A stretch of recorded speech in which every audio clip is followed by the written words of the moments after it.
Hello, and welcome to episode 62 of the Talk Witchcraft podcast. In this episode, Maggie and I will be talking about the meaning of intuition and how it differs from other things like sensing, anxiety, and wishful thinking.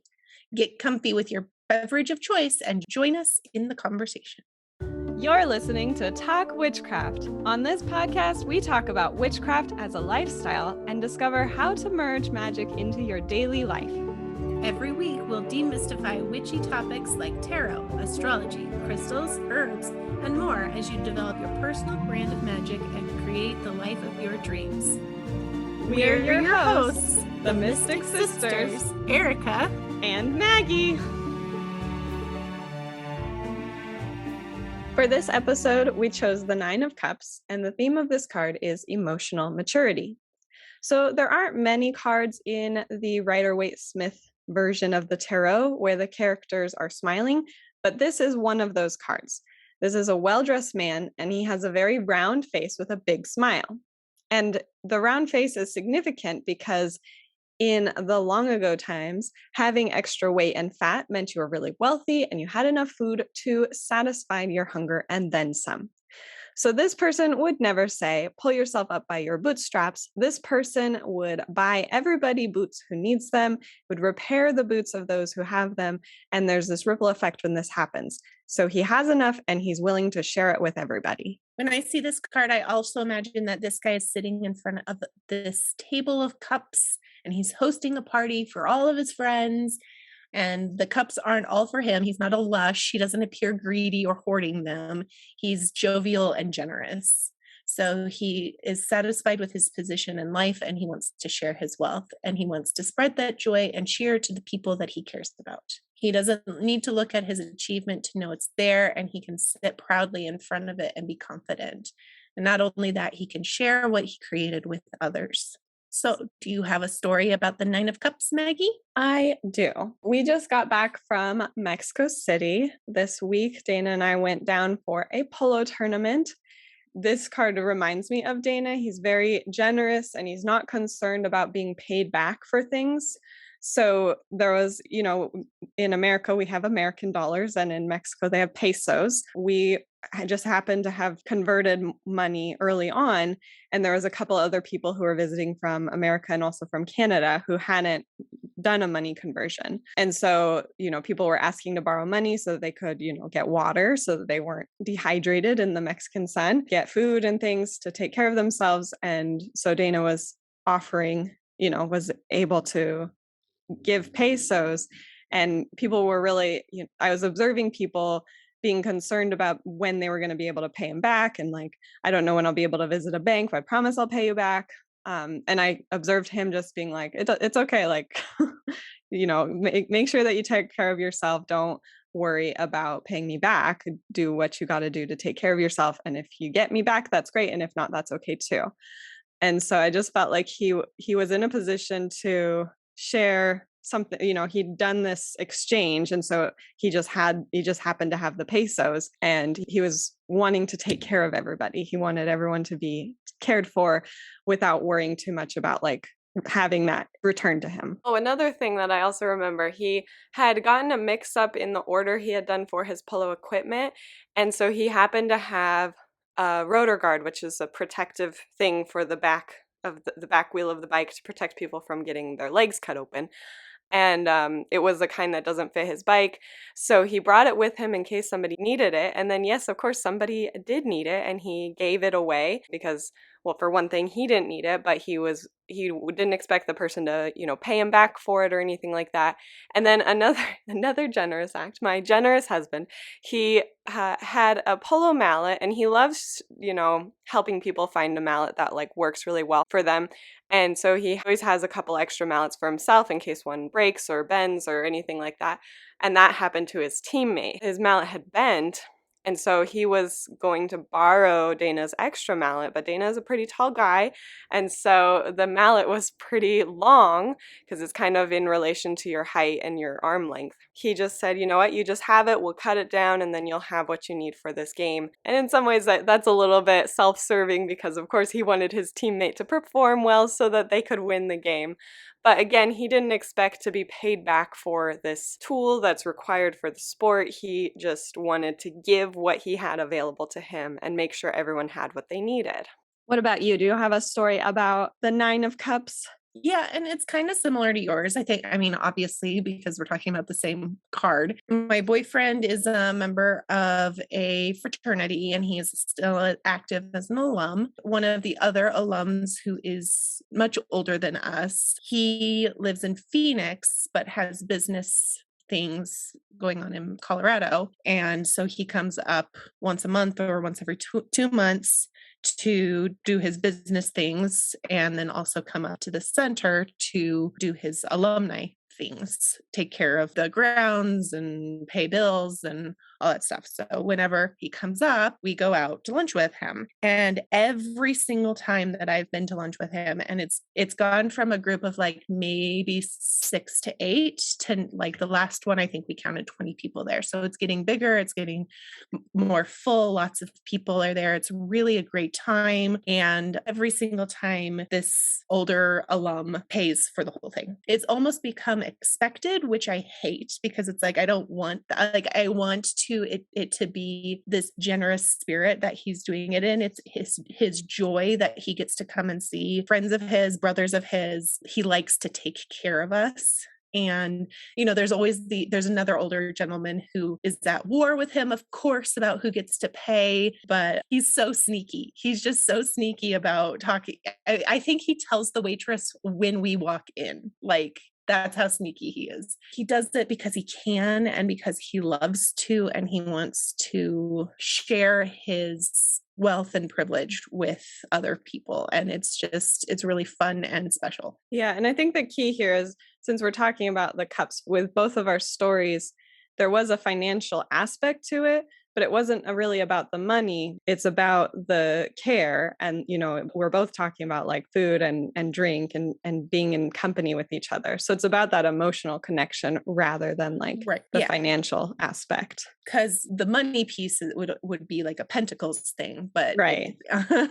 So it is. It's about giving of yourself because you can. Right. So it's kind of like what we've talked about before about like the language of love and gift giving. And so it sounds like both.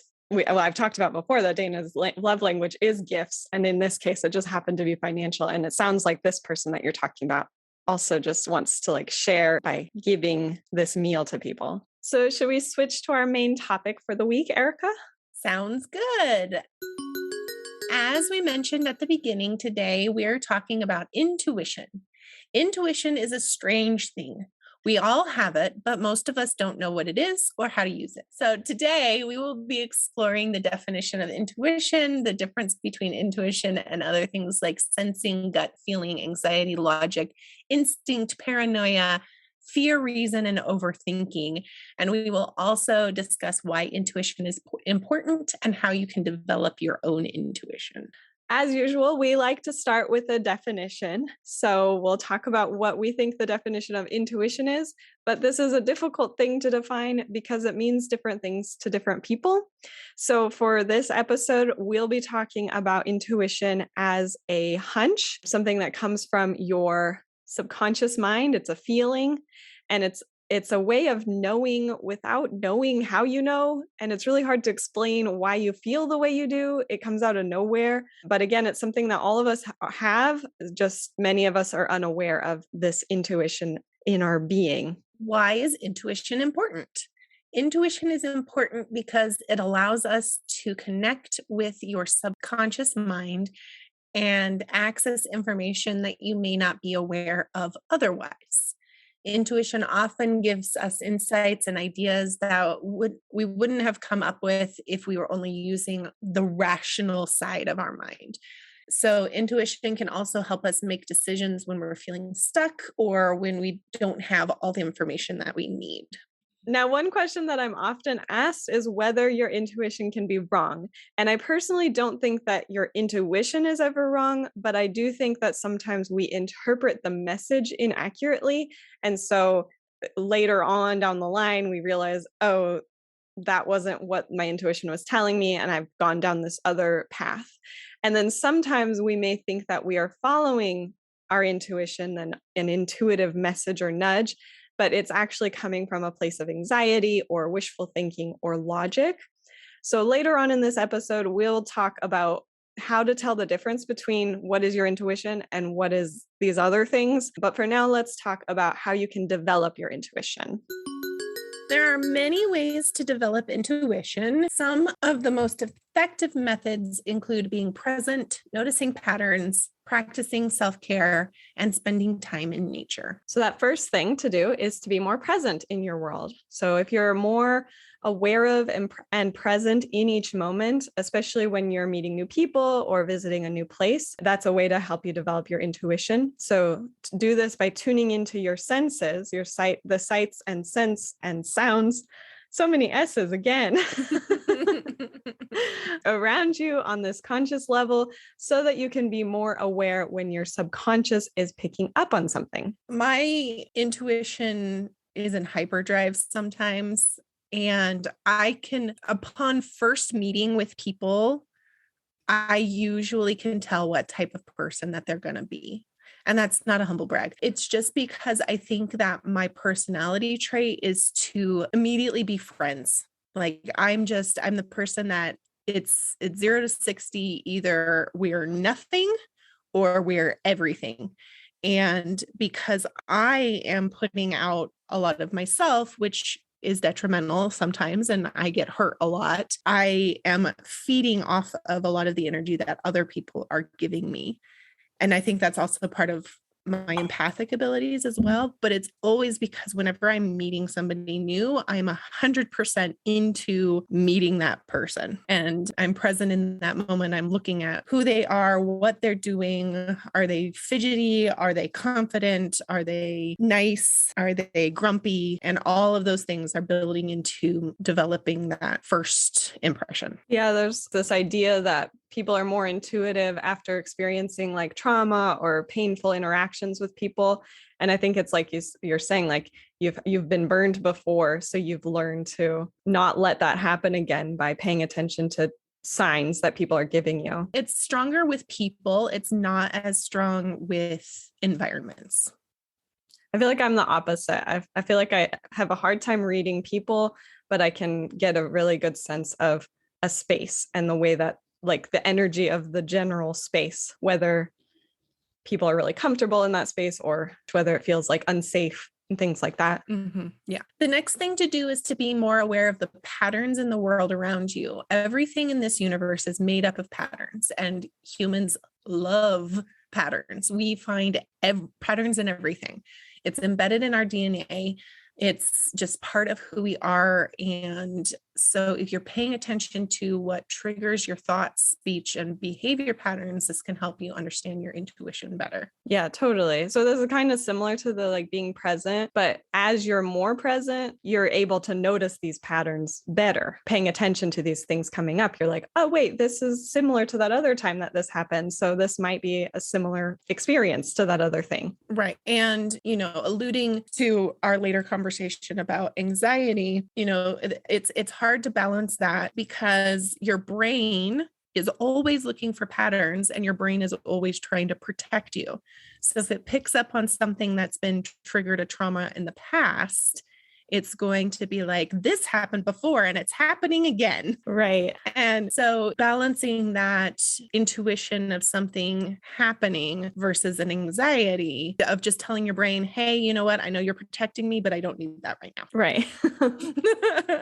So the next thing to do is to practice self-care. And we talk about this a lot, but that's because it is just so important to a magical practice in general. And that includes developing your intuition. We all have varying levels of like ability, capability. So start by understanding what your baseline for health and wellness is before developing your self-care practice, and make sure that you care for yourself on all levels, your body, your mind, and your spirit. Being in a healthy place for yourself, that's part of how you can understand when a message is coming through. And it's not maybe something that's reminding you of like a pain that you're feeling or something like that, that it's actually a message from your intuition. Yeah, I think the idea of establishing a baseline for yourself, of knowing when you're at your most comfortable, when you're at your most calm, and my calm is going to be different than Maggie's calm, which is going to be different from everybody else in the world's calm. But knowing in your own body what calm and comfort feels like to you, so that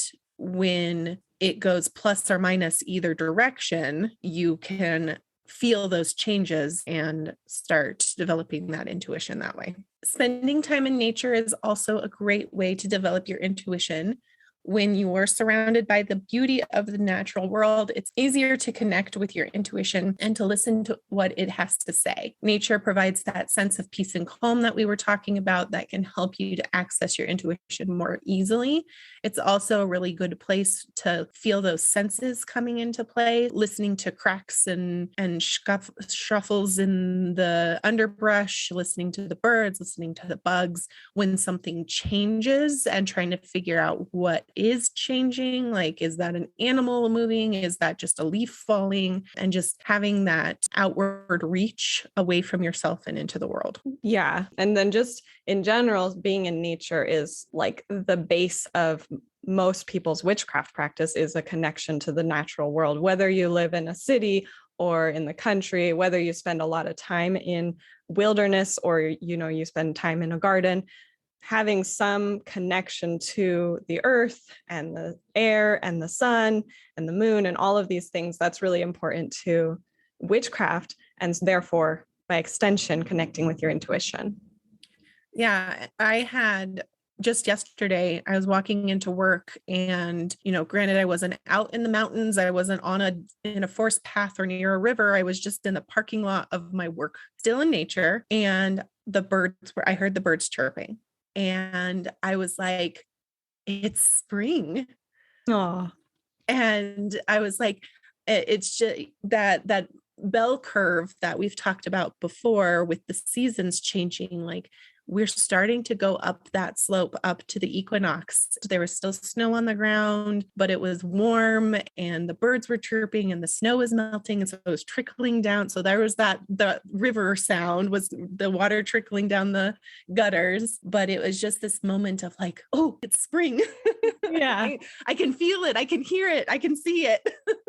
I love those moments of like connection to nature. Because like I said before, we were just in Mexico City, and that is like the biggest city I have ever been in. I think it is the biggest city in the world. It is hard to describe, but you're surrounded by like huge, all these buildings all over the place, so many cars, so many people. There's a couple of different moments where I would just like see a butterfly out of the corner of my eye or something like that. And to just have that small connection to something really natural, those moments are so special, and they really do like reconnect you with yourself and with nature in general. So the next thing you can do is to train yourself to tune into your intuition. One way that I like to do this is with eating something or drinking something before a practice that requires my intuition. That trains me like a dog. You give yourself a treat and then you're trained to do that thing. That trains me to tune into my intuition more easily outside of those really specific rituals that are designed to be intuitive. So I always have a specific tea that I drink before I practice tarot. And then if I drink that tea outside of a tarot practice, I am more connected to my intuition in like everyday moments. But you can do this with a certain smell, like you could burn a certain incense while practicing tarot. And then whenever you smell that smell, you have that connection to your intuition. You can do it with a sight, with like a symbol. You can do it with a movement, like you snap your fingers, and that helps you tune into your intuition. So over time, you just keep like doing that before an intentional intuitive practice. And then if you do that like in a normal mundane situation, like snap your fingers, then you connect more quickly with your intuition. And the last thing that you can do to train your intuition is to look for confirmations. If I think back to meeting that person for the first time, if my intuition is telling me like, wow, this is a really great human being, I'm going to be looking for confirmation of when that person is doing great human being things. And that's going to help to confirm like, oh yeah, that first impression was correct. Similarly with like, man, I do not like this person and I don't know why. Start looking for confirmations of when that person is not necessarily being a good human being. I caution about confirmation bias though, that you see a VW bug driving poorly and you're like, man, VW bugs are terrible drivers. And then every single time you see a VW bug and they're a terrible driver, that's a confirmation bias. And then you stop looking for the times when the VW bug is a good driver. Be cautious of that, like with that person who is like, man, I just don't really like this person. Don't only look for the times when they're being a horrible human being, also look for the times when they're being a good human being, and if there are any. Yeah, be very like observational on like an objective level where you're not, like you said, looking for something to confirm it. You're like, it's like you're in a weird way, it's like you're a scientist like observing an experiment to see how it turns out. And in the same vein with like the person who you think is a wonderful human being, only seeing the good in them, can be red flags for if you're in a relationship with this person, for putting them on a pedestal and they can do no wrong. That's not a great way to be either.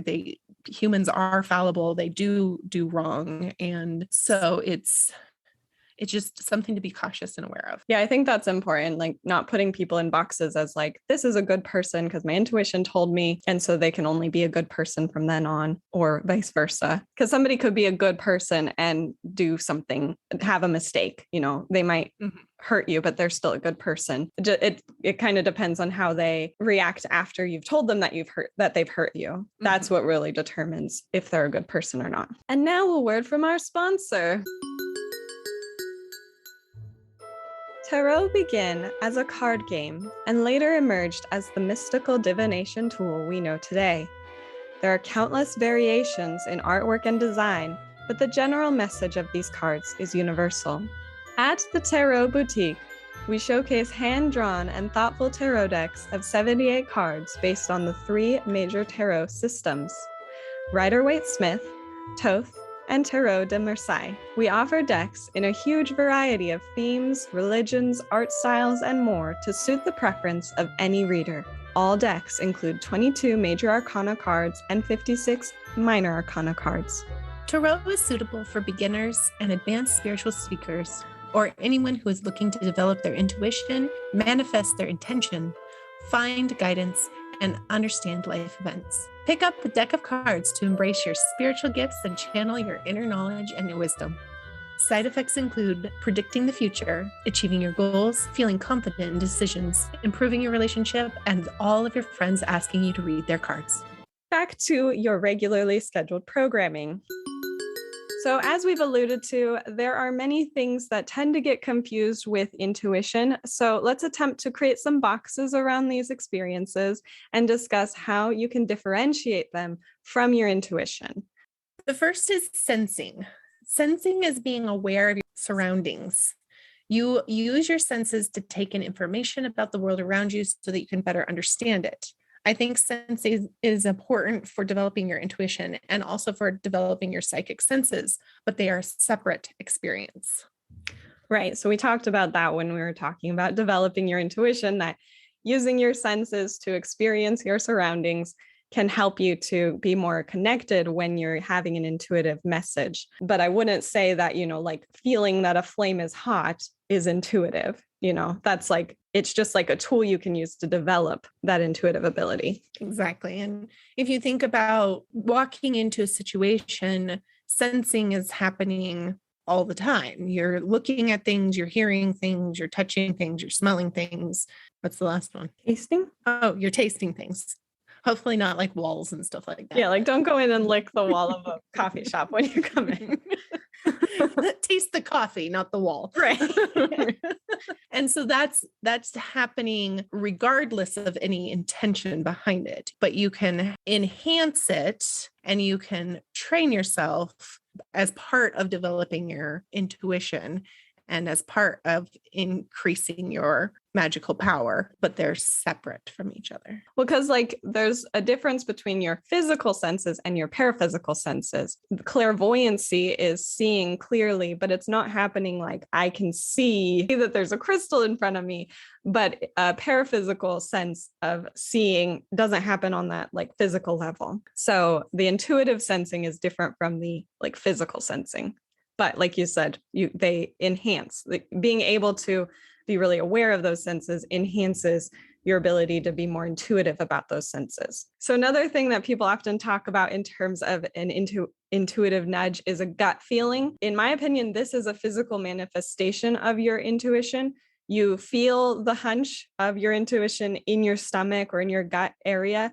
Although sometimes you might feel it, some people might feel it in like your heart area or in some other area of your body. And some people might not experience any intuitive nudge on a physical level. So a gut feeling, I feel like, is part of the intuition, but it's not always something that happens for everybody who is having an intuitive experience. And for me, I have terrible bossitis, and I'm getting better at it because I have a good boss now. But whenever I get an email, or in the past, I've gotten an email from my boss, the gut feeling has always been, oh God, I'm in trouble. But that's not intuition. That's anxiety from past experiences.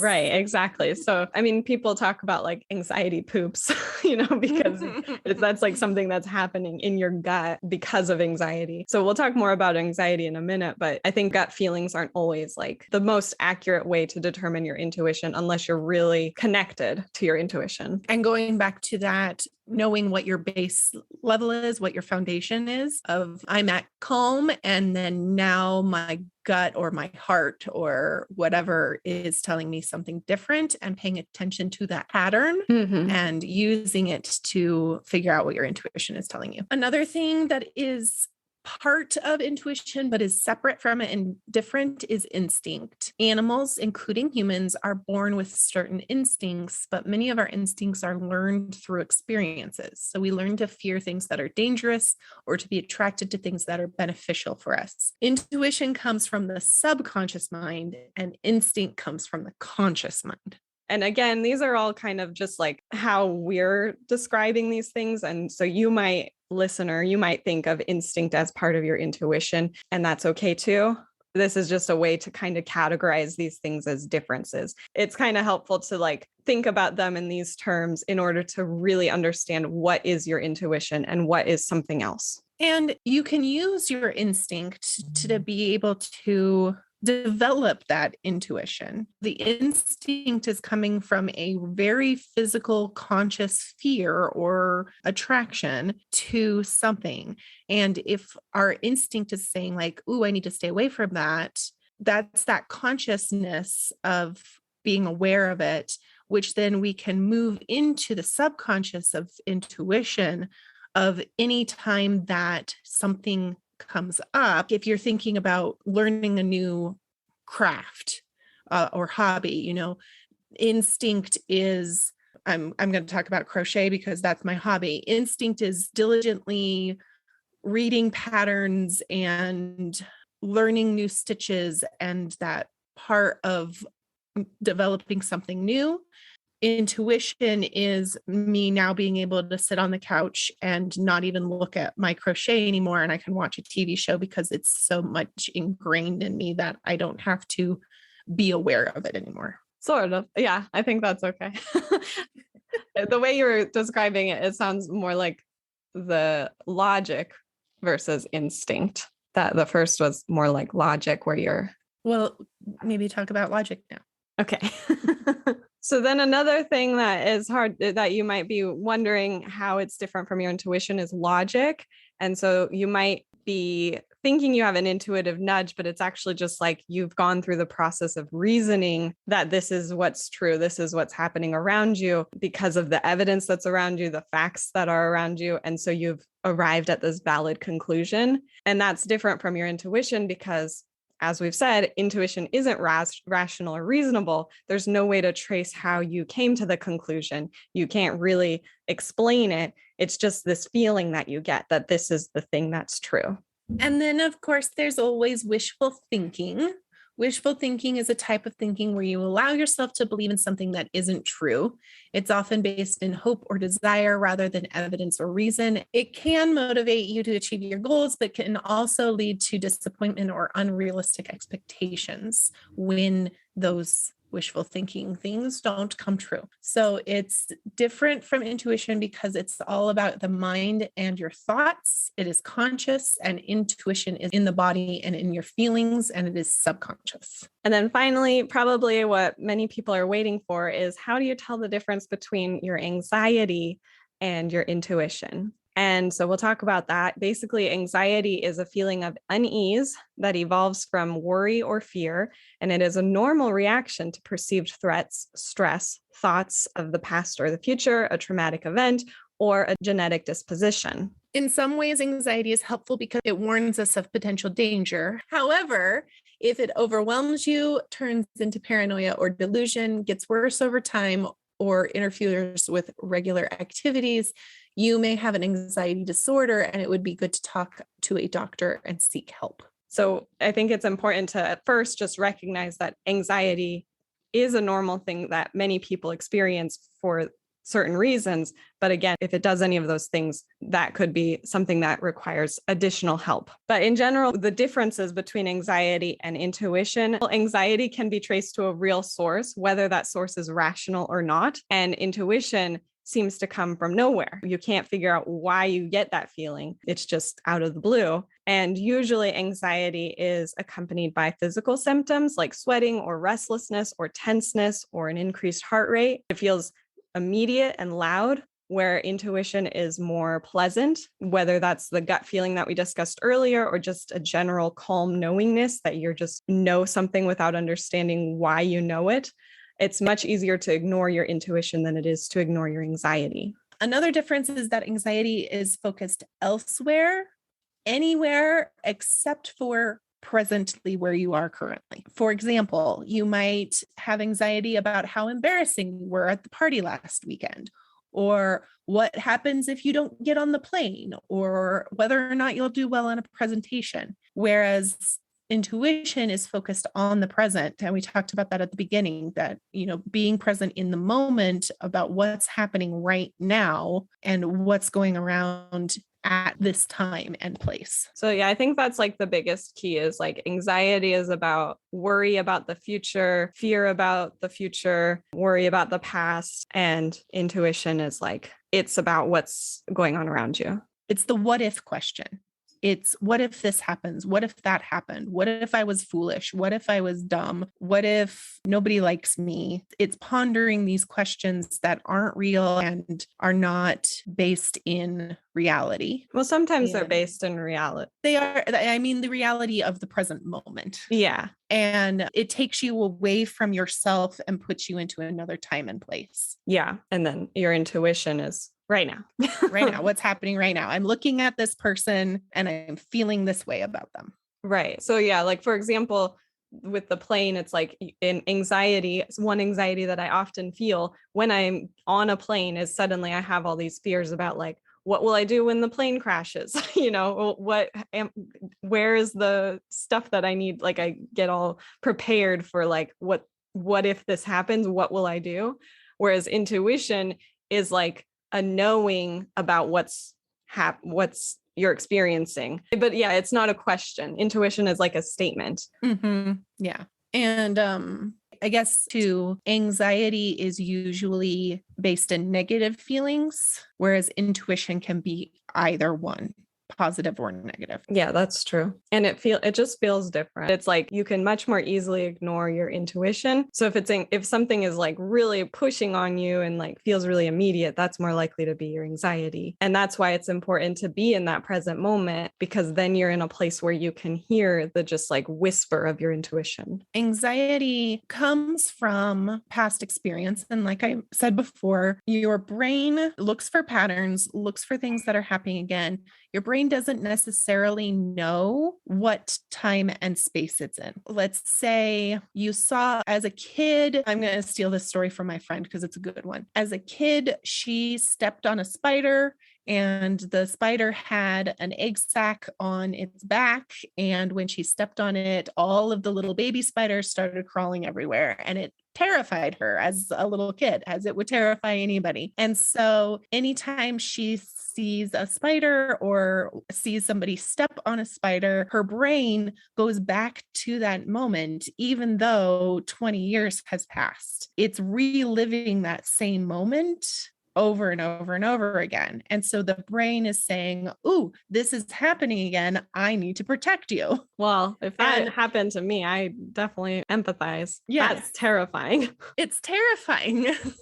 And so your brain is like, I need to protect my host. I need to protect my person because this was a scary situation from the past, but I don't know it's the past. I just know that it's happening right now again. And so we feel anxiety. And those are those moments where you can be like, yes, brain, thank you. I know you're protecting me, but please leave me alone. Yeah, don't need you right now.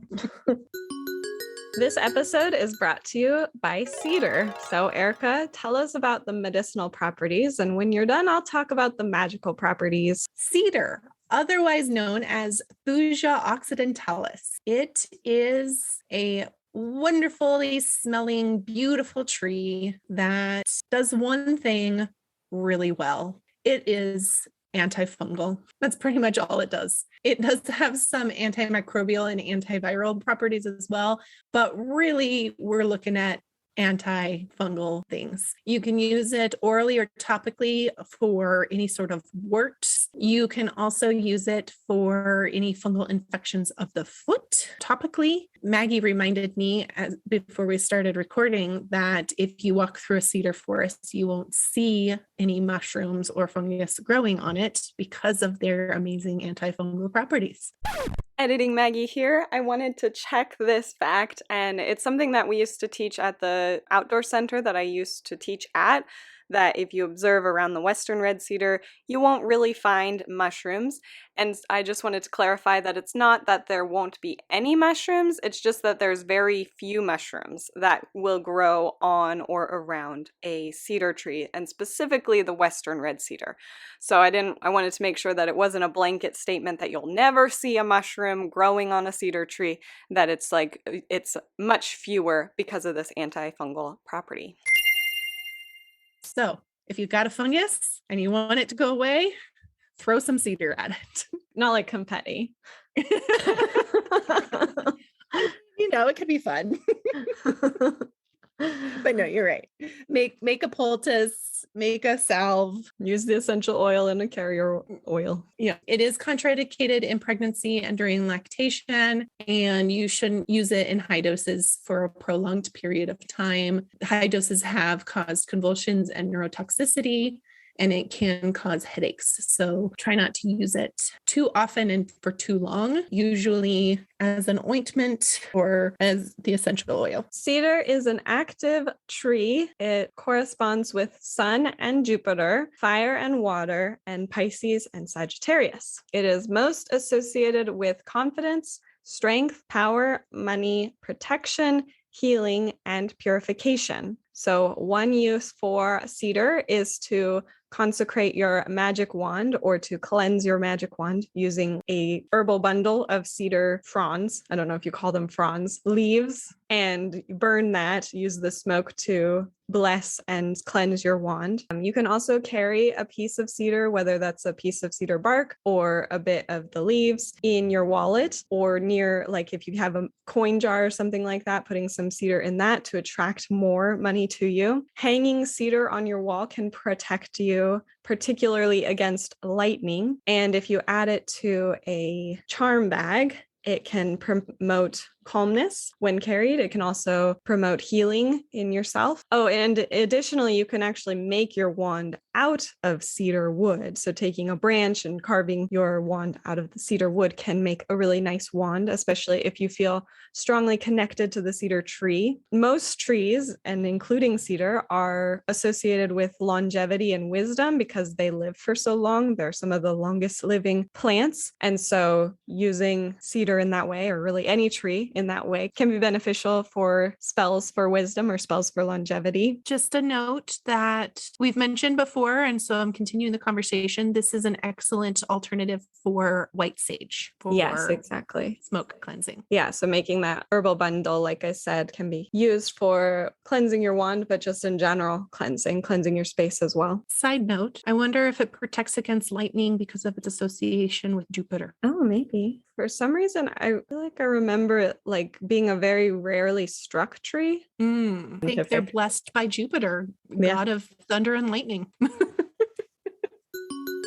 Next week, we will be looking at our life through the lens of the 10 of Cups. And the 10 of Cups is a very joyful card. It is about family happiness, peace, harmony, promise of good things to come, more good things to come particularly. And it's sort of about having a safe haven in your home. So we'll be looking for that in our week. And if you would like to share a story about the 10 of Cups, please send us a voicemail to welisten@talkwitchcraft.com. You can find out more about this episode by going to mumblesandthings.com/blog/062. Join us next week when we talk about trusting the manifestation process. Make sure that you are subscribed so that you can be notified about each new episode.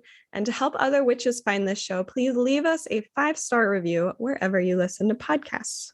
And this review is, I can't read the full title, but it says the best teacher for new witches. And I think that's the full thing. It says, I stumbled upon Maggie's blog when I was struggling to find my path. I'd always had an interest in witchcraft, but never fully embraced it.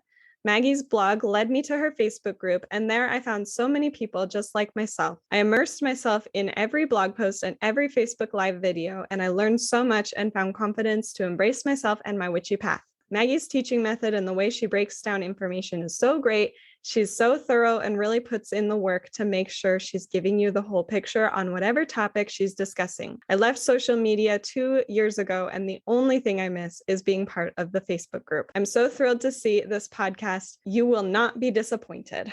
That's very sweet. Thank you so much for that review. It really makes us feel like we're not just talking to each other, but we're actually interacting with other people who listen to us. So thank you again for leaving the review and for even just listening to our podcast. You can also find us on Instagram at Mumbles and Things. And if you have any other tips to add, tell us about it in the Talk Witchcraft forum in the Mumbles Academy community. And don't forget to share this episode with your witchy friends and followers. Thank you for listening. Goodbye. Goodbye. At the tarot Mom, ruining my recording.